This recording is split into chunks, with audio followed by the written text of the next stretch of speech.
Welcome to Happily Ever After, the podcast where we talk about life's big stories. From breakups and breakdowns to icky secrets and happy endings, it's the stuff that makes us human. I'm your host, Hannah Harvey. I'm a writer and a parenting blogger at mumsdays.com. That's mumsdays.com. I'd be really grateful if you could subscribe and leave a review because it basically means more people can find the podcast. And I also really love hearing from you, so please do contact me through Instagram at mumsdays with any of your stories really and you know how you relate to the episode or even questions that you may want answering. You can find all the details from this episode in the show notes. Hello and welcome to Happily Ever After. Today I'm having chit chats with Katie. Hello. Hello, Katie. Hi. How are you doing? I'm good, thanks. How are you?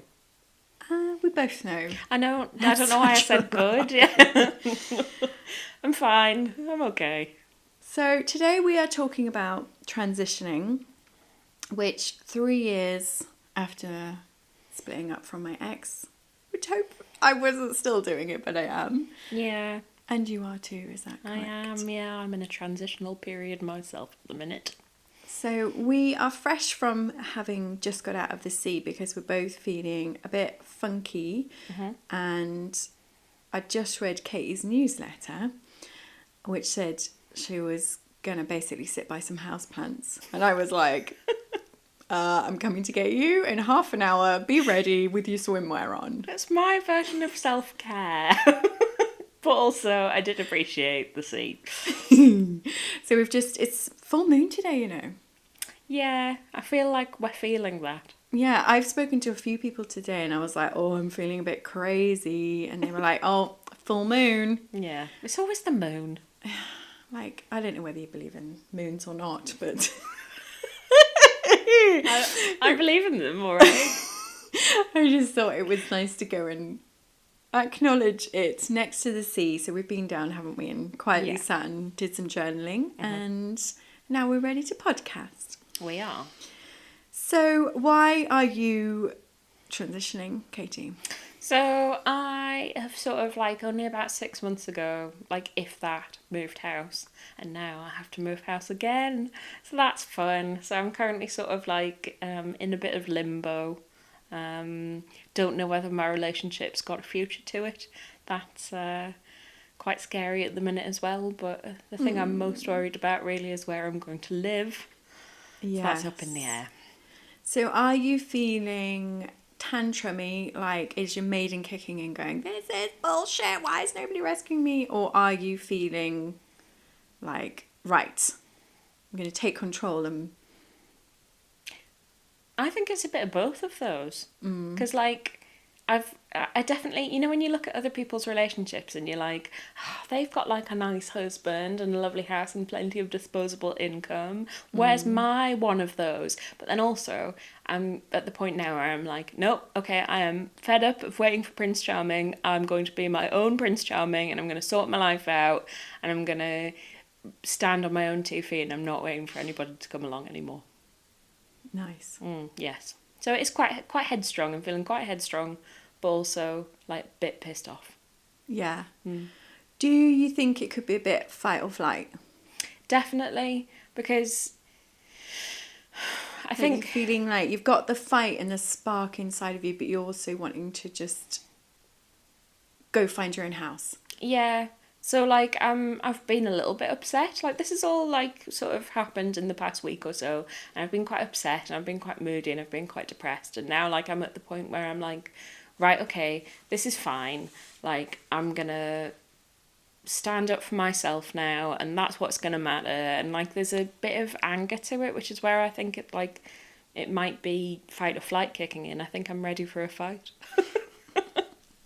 You're gonna fight because I think for my fight or life, flight. for my own life, which and I'm what gonna you deserve. Yeah, exactly. Yeah. And I think fight or flight is all about it's adrenaline kicking in, isn't it? And being like, I'm not in a safe place right now, whether physically or mentally, whatever it is. It's like I need to create a space So therefore, you're like, right, I'm going to find a house and I'm going to make sure that I've got my needs met. And then I might, well, then you'll be safe to nest. Yeah. And to sleep and That's to protect exactly what I want to do. I'm like, right, okay, I'm finding my own place now because, like, I'm sick of being upscuttled by men and aspirations for, like, lovely married life, and I don't actually feel like I need that. I need to just find my own little nest and, like, create a safe space for myself, and then when I get into that, I probably will find that I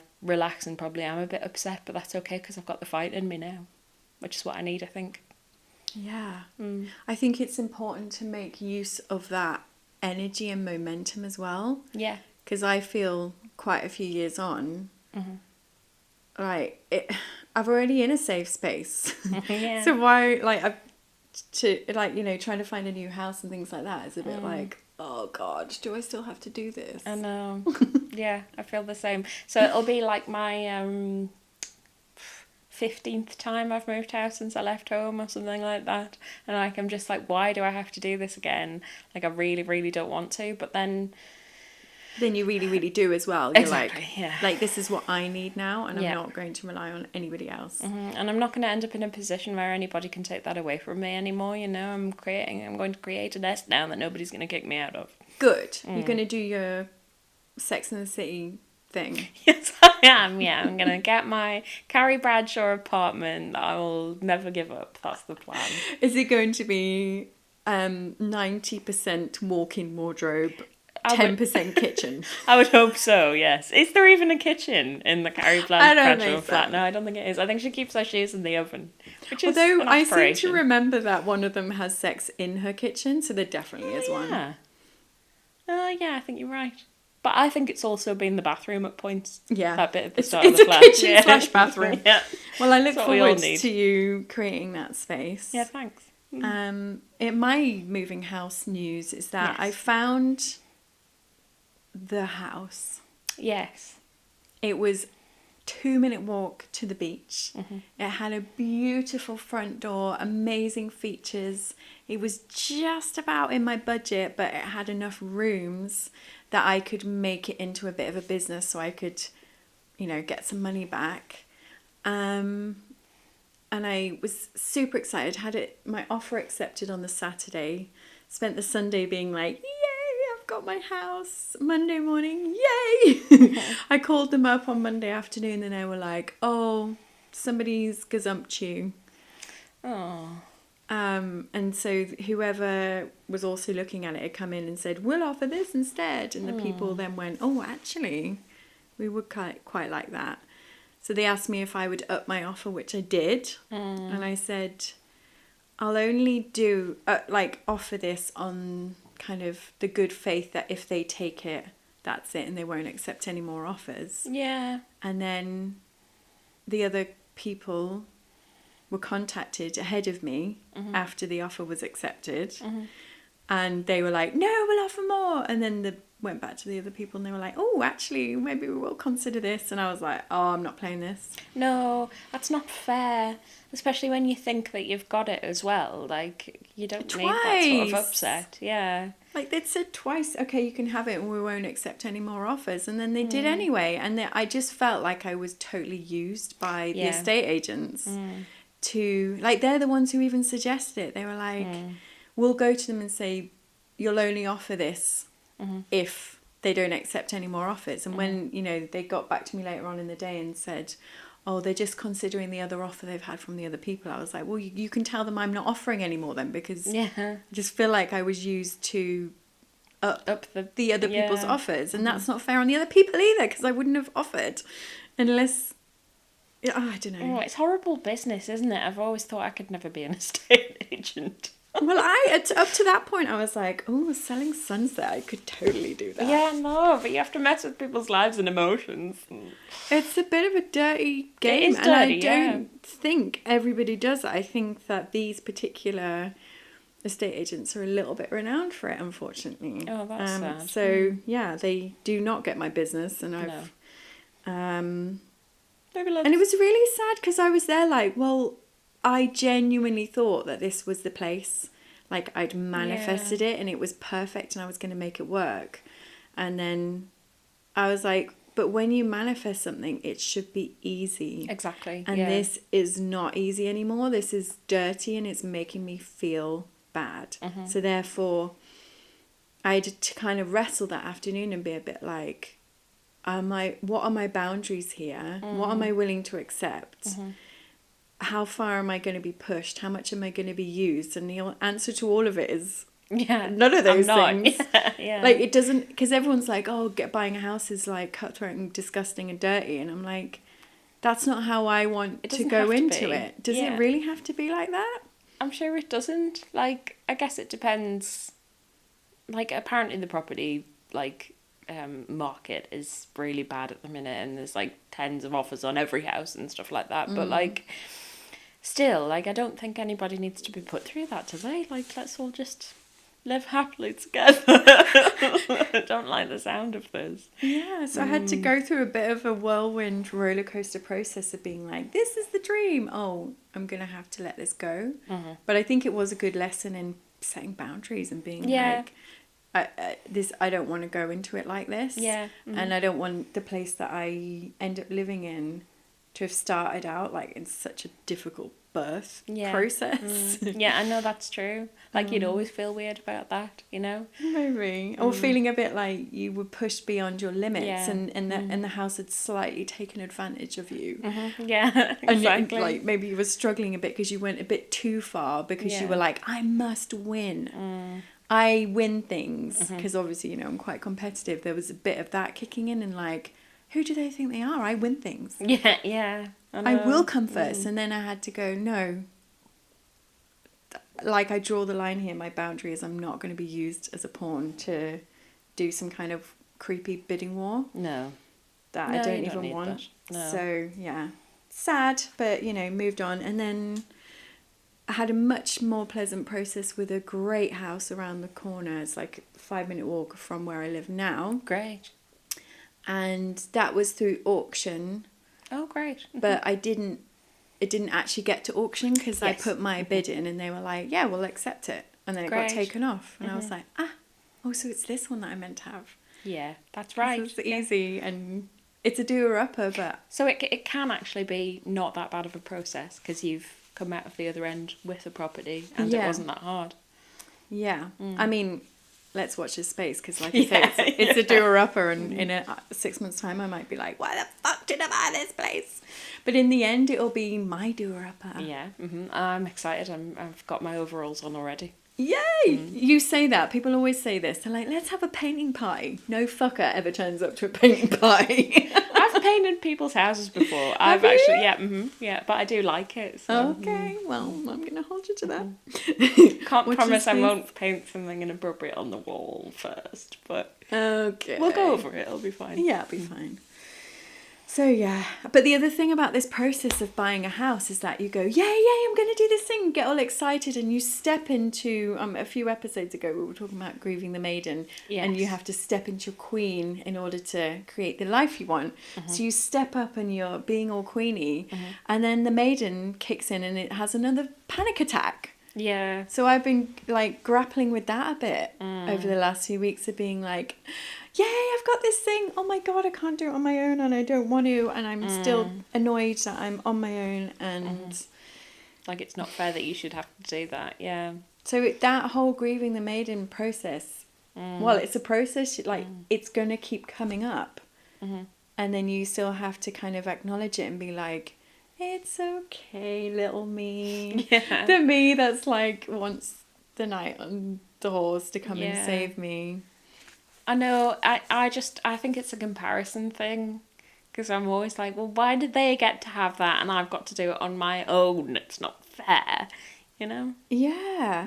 But there was also a bit of a moment where I was like, I was dropping the kids off and I told their dad about getting the first house as it happens. And I just had a flash of like, oh, that was meant to be us. Yeah.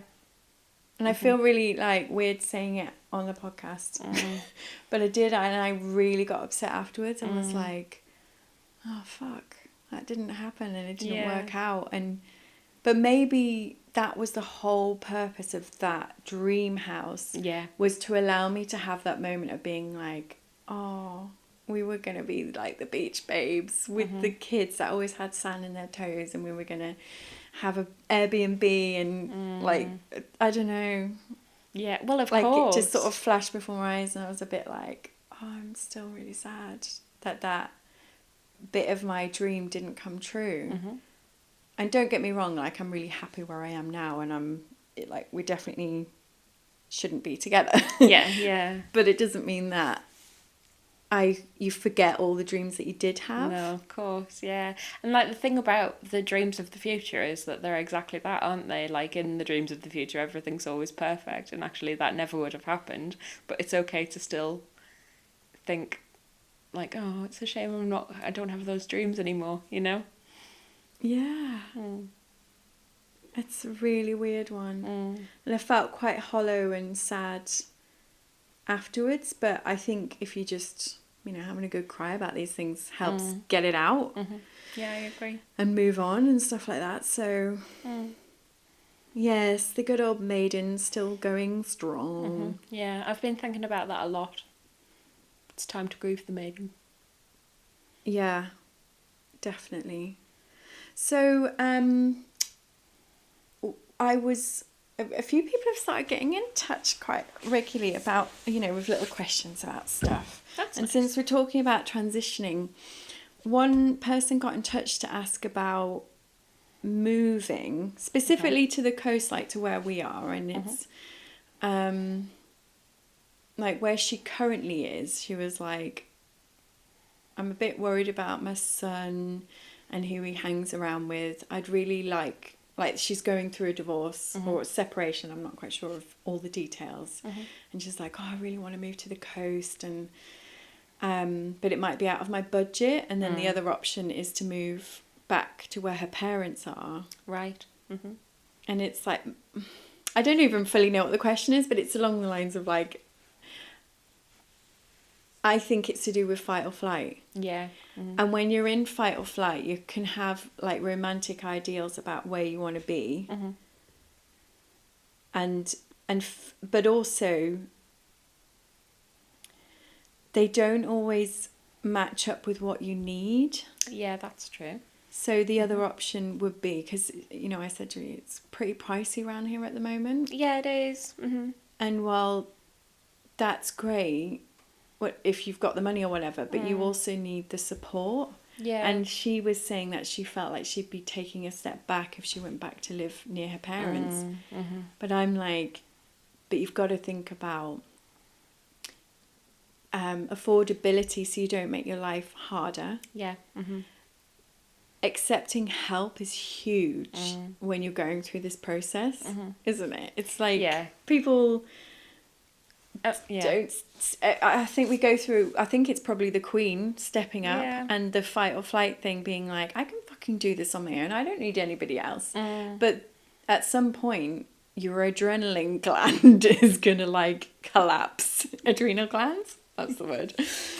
And you can't do it all on your own. No, so you being can't. like, you do have to think more with your head than your heart at times. And when you're in fight or flight, it's like, try and do it in a way where you can get as much help as possible and you're not making your life hard.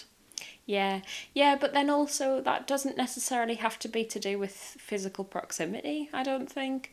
Like, the first thing that I did when I realised that I was going to have to find somewhere new to live was like rally the troops. I was like, okay, everybody, like all of my little circle, my parents and everything like that. I was like, this is happening. So like, I don't actually need you to do anything, but like, I just might need some support, you know? Yeah. And like, and actually the first thing I did was try and take a couple of days off work, which I did, and go back to my mum's and look at the cows for a couple of days. So I completely understand that want to be with your support system, but I think it's also really important to forge your own path as well. Like,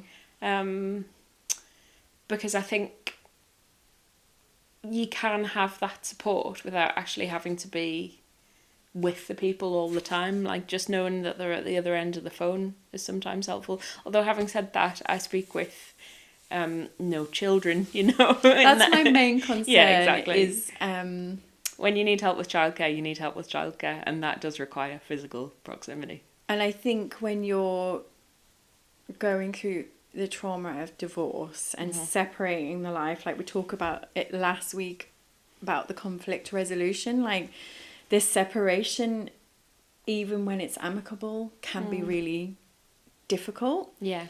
And you really can't underestimate how much it takes out of you. Like I'm on the other side. My ex has been away for 3 weeks. Was an absolute wreck yesterday. Yeah, I bet. Completely lost it. Because it's just really hard managing all the different things. So to have, you know, I went to my mum and dad's. I go to my mum and dad's almost every Sunday, and they live in Durham. But then I've got other support here, physically here, so that I can lean on other people if I really need it. But the juggle is quite intense, especially if the father of your kids isn't helping out as much. I'm not saying mine doesn't. He has them 50-50. He just happens to have been away, and I can't wait for him to come home. Yeah, I bet, yeah. It's really hard. Yeah. So from that perspective, I just think two things that I don't know, that really potentially make life easier is not having money worries and having help with your kids. Yeah, yeah. So definitely. that then that gives you headspace to worry about your emotional well-being, any fights that need fighting. I know, yeah. Money's huge as well, isn't it? Like, you know, if you can put yourself in a situation where you're going to have to worry less about money, then that seems like the obvious choice. Yeah. It's interesting. So, good luck. I know, that doesn't really help. I mean, this is all I basically said to her at the time, was like, don't feel like you're taking a step back if you go to your parents. No, yeah. Because, you know, I don't know, the area that they live in is a really nice one. And having that emotional and practical support is a big deal. Yeah. Yeah, definitely. And there shouldn't be any, like, shame or bad feelings to being next to your parents either, because I love it. I wish they would move here. I love can you being come with here, mine as well. please? Yeah. Yeah, I mean, gosh. Anywho, and then the other transition-y question I've had recently was from a friend of mine about whether I was going to change my name. Oh yes. So I basically have 3 surnames, but from the bank on my passport point of view, I've kept my married name, so it's the same as the kids. Yeah, that makes sense. I considered going back to my maiden name, but I was like, it wasn't an exciting enough name, no offence, family, to warrant doing that. So I thought... Well, and also, what's the benefit there, you know? I think when you're first coming out of it, you're like, I want nothing to do with that name. And then you're like, oh yeah, I've got kids with that name. So, yes, I mean, it's all personal preference. Like, this is just what I decided to do in the end. And then what I have done is change my working name to Harvey. Yes. I call Hannah Harvington sometimes, which is Hannah your fourth Harvington. name. Harvington. I actually prefer that. Okay, well, you know. Is it too late to No, I don't think so. Welcome to Happily Ever After with Hannah Harvington. It's much better. Yeah, I like it. But yeah, Harvey meant strength. Yeah. Or means strength. And I was like, oh, that's a good one. Because obviously when I first started back up this time last year, I was working on like the divorce retreat and all that kind of stuff. And I felt like Harvey was, because it means strength, was like a really good second name to choose. Yeah. And I love the 2 H's. I mean, I like the idea of the alliteration. The only downside is it also sounds like a porn name. Yeah, but that's only because it is the name of a porn star. Like, it doesn't sound like a porn name. What's your porn name? It's my name. It's my actual name. Yeah.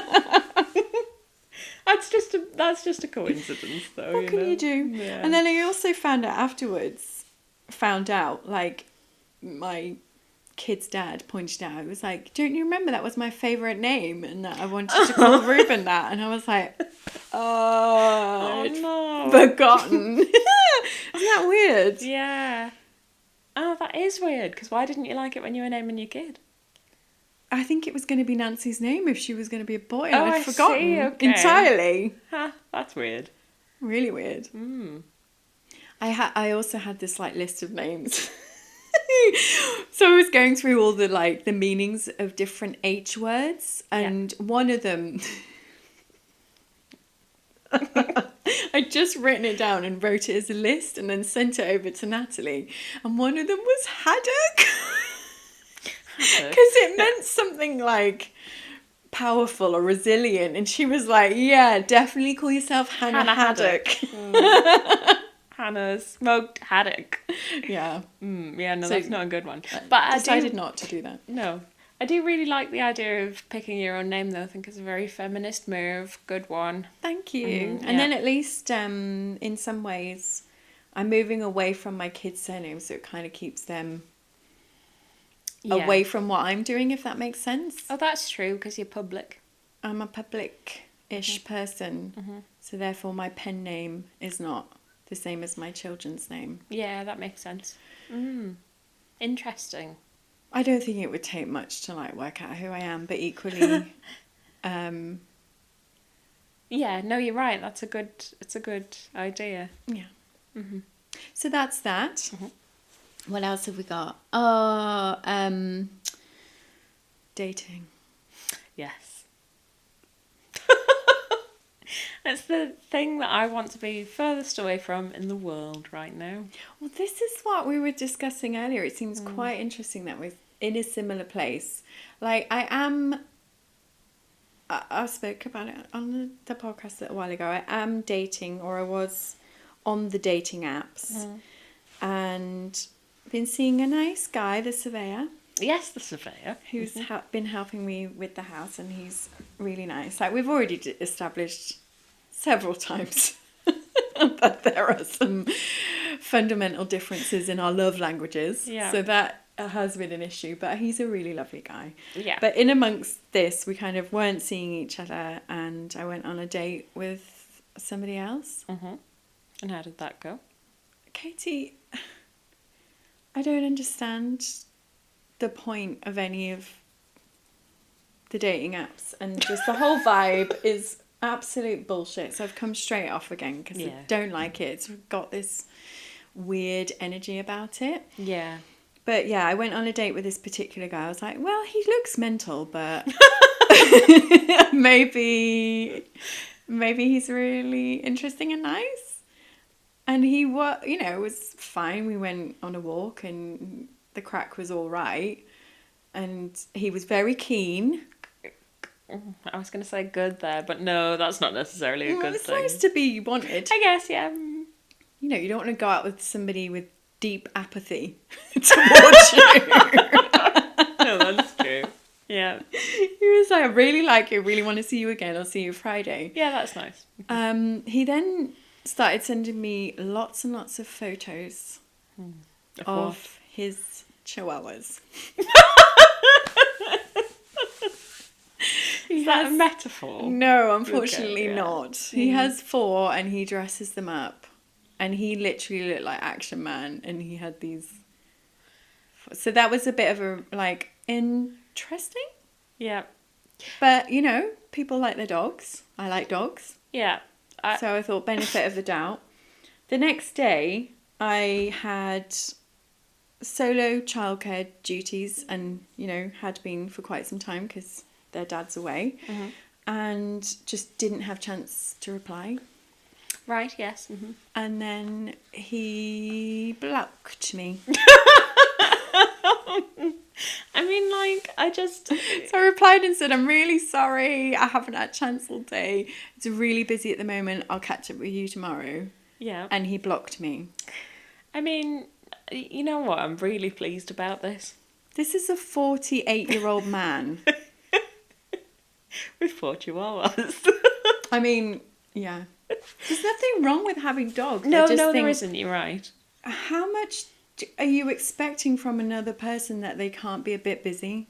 Yeah, I could not stand that. I couldn't, like, I just think it's unacceptable behaviour. It is unacceptable behaviour. Some people are really needy. And I guess that's okay if you're okay with that, but I certainly would not be. Where's the empathy? Where's the care? Where's the like... I mean, maybe have you had a hard day? I'm really sorry. I hope you're okay. Let's catch up tomorrow. Yeah. Oh, God, it's so horrible. Dating apps are the worst. Yeah, after that experience, I was like, no. I mean, it doesn't sound like a big winner anyway for me, so... Nothing wrong with chihuahuas. No. I mean, no I love a little dog. Absolutely no problem. But anyway, so that was that. So we have decided no dating apps. No. I'm going to see how it goes with my lovely surveyor guy with all his issues with actually physically seeing each other and mismatching love languages. Yeah. But Great. I think either way, we're going to be friends because he's very nice. Yeah, that's nice. But yeah, creating space.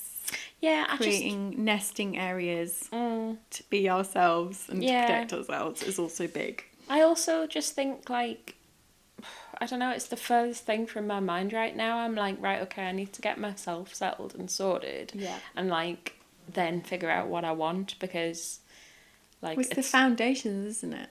Your home is literally... Like, when things feel chaotic in your home, you're chaotic in your life. Yeah. And I just don't need anybody else involved with that. It's time to think about me for a bit. Too right, Katie. And me, don't forget me. And Hannah as well, yeah. Harvington as well.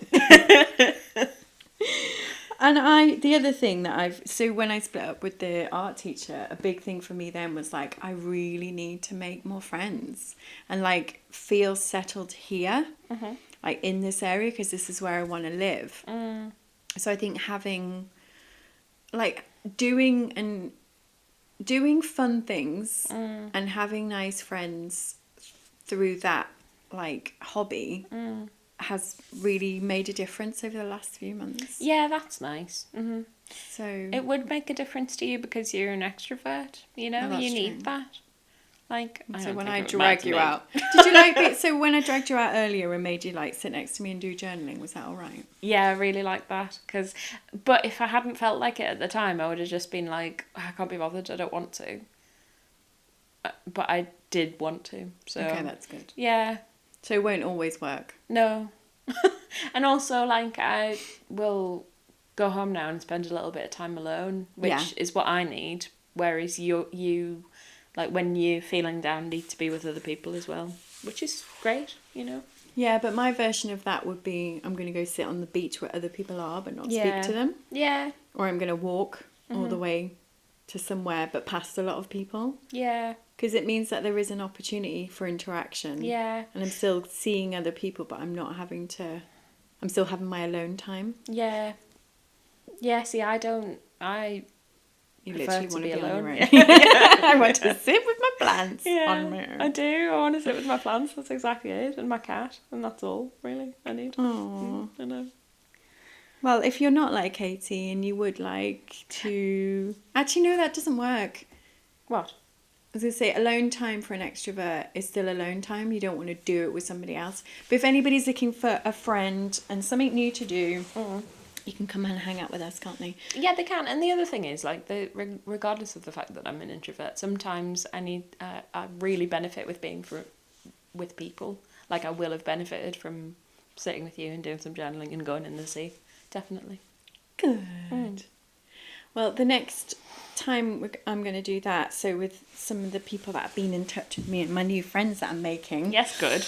Going to do a dip on Saturday at 10 and then do yoga at 11 at the Bound. Lovely. So with one of these ladies who was asking a question, and then another lady, a new friend, who came and dipped the other day. So if anybody wants to do that, well, I'll be there for yoga. Do you fancy dipping? Maybe first? the dip, maybe. But you'll be there for yoga. I'll definitely be there for yoga. Okay, so if you want to join me, and I'll be there for yoga. Come to yoga. Yeah. Good chat. Yes, I enjoyed that. We always say good chat at the end now. Just Yeah, we in do. case. It was a good chat, everybody. Good chat. Cool. Thank you, Katie. Okay, bye. Bye. All right then, thank you so much for listening, and I'll see you again next time for another episode of Happily Ever After with me, Hannah. It would be amazing if you could leave a review and subscribe. And of course, if you've got a friend who might enjoy this episode, please do pass it on. For anything else, you can get in touch with me through Instagram at mumsdays or by my website, mumsdays.com. And did you know that I've got a newsletter? So it's the best way to stay in touch and to make sure you don't miss any podcasts or any freebies or competitions that we're running. And again, you can sign up to that through the website.